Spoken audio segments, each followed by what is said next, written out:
Today we're working on two Echo PB770H blowers. Special treat because these are thrashed, which is pretty typical. Neither run. I'll take you through the process of inspecting and diagnosing both. But a quick giveaway. Broken primer bulb, completely missing. So we'll get into both these machines. So we will start with machine number one. Let's take a quick look at the fuel filter. Usually that's pretty entertaining.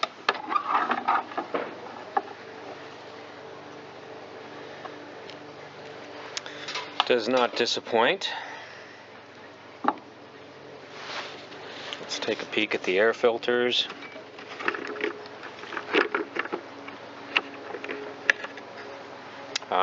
Missing the foam air filter completely.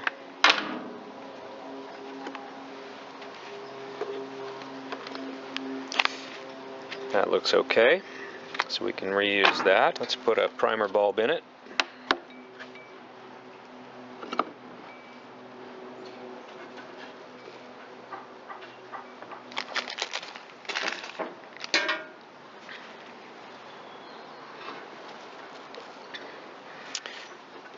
When you do a primer bulb replacement, pay attention to the configuration of the primer bulb. On this model, it has two different heights of fittings, one inlet, one outlet, and a tab right there. In this machine, there's the tab, and there's the short fitting and the tall fitting, so we'll put it back that same way.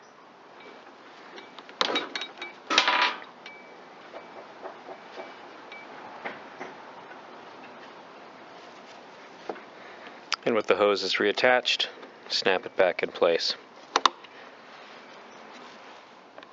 Next we'll replace the fuel fitting.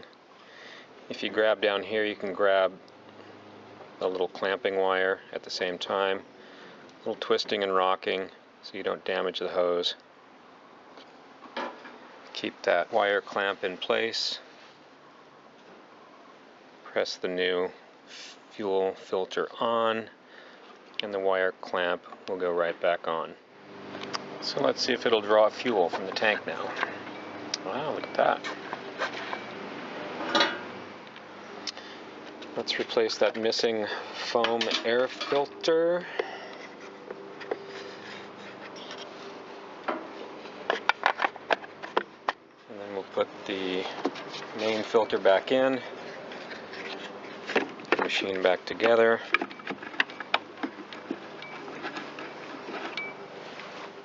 Let's take a quick look at the spark plug.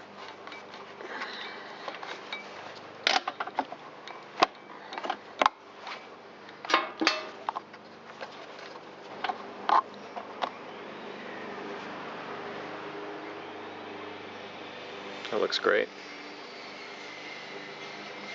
So we'll put that back in. I put a little copper anti-seize on the threads so they don't gall in the aluminum head.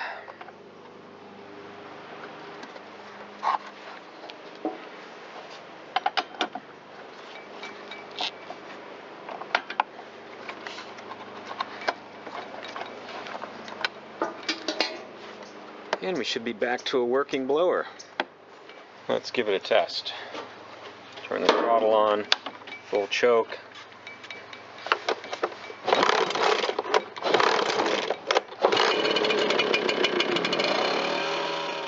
After letting it warm up for a moment and a brief test run, it's obvious this machine is not getting full throttle, so we're going to take it further apart and adjust the throttle cable.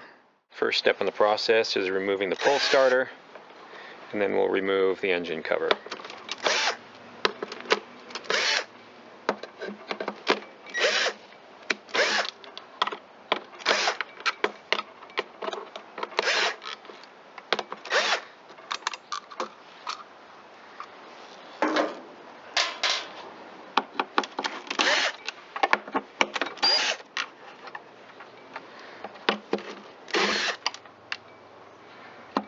Notice when you're taking these screws off, there are different colors of thread locker and different thread pitches.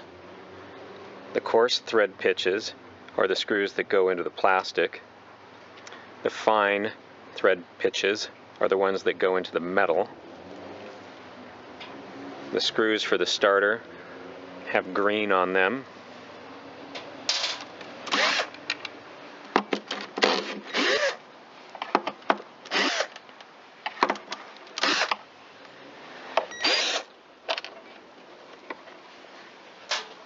Here's one tucked back in this corner.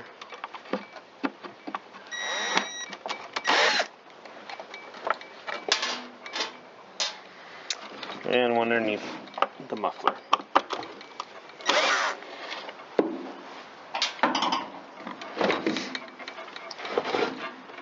We're going to also take off the air filter cover.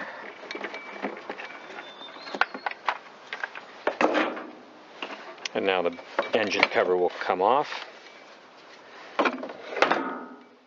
In the back corner of the machine is the adjustment area for the throttle cable.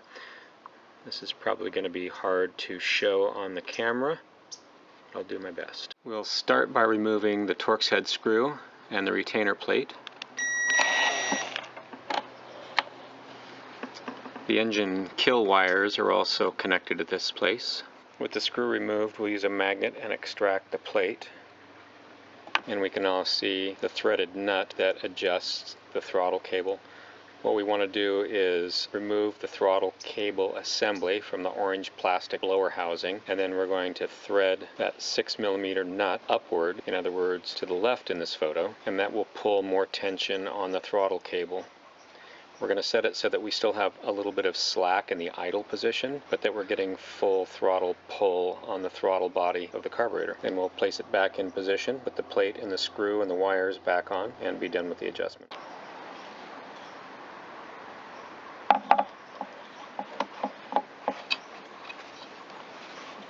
So let's see if we can spin this.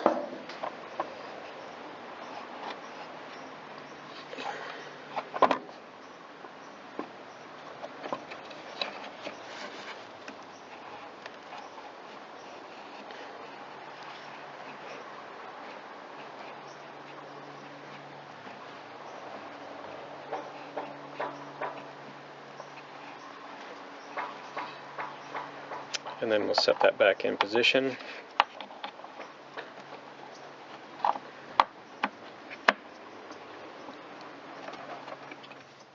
Okay, throttle cable's back in position. We'll put the plate and the wires and the screw back in, and then button the generator. Okay, parts are aligned. And we're going to hand tighten that screw.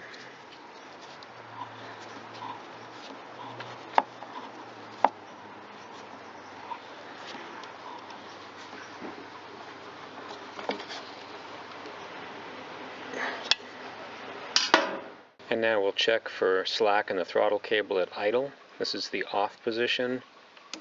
There's the on position. Removing the throttle. Still nothing on the throttle cable. And there it starts to move.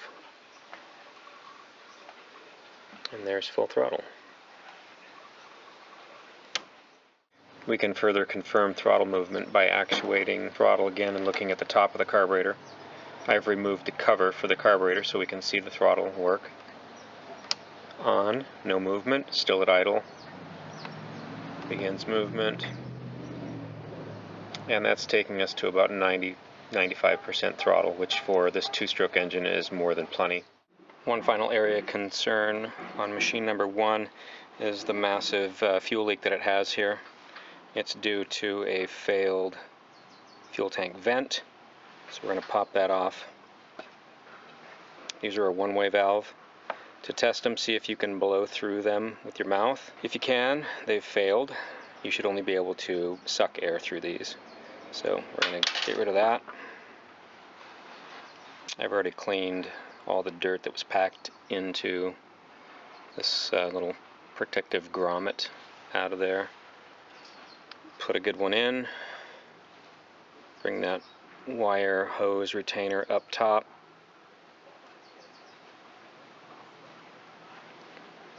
And we're back in business.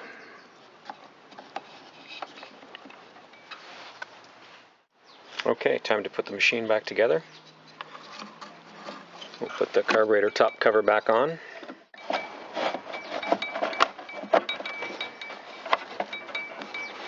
And then the engine cover. Pay attention to the screw types when you're putting it back together. The coarse screws are the ones that go in the perimeter areas of the housing because they're threading into the orange plastic blower housing. Another coarse screw here goes into the plastic air filter housing. Another coarse screw here, again also going into the plastic air filter housing. And a coarse screw in this lower corner. Coarse screw into the upper corner. Coarse screw into the bottom corner. Red screws into the perimeter.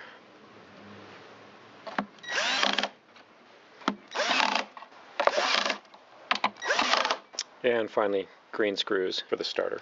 To install the starter, you'll have to deal with these spring-loaded starter pawls. So you typically have to put the starter on and rotate it a little bit, and it'll drop in place. There you go.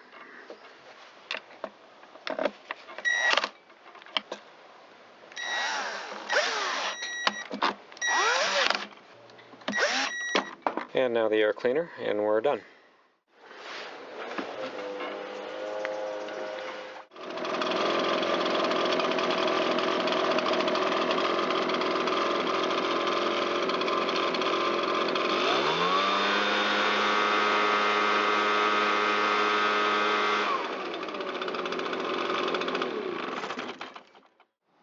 Hope this helps you out.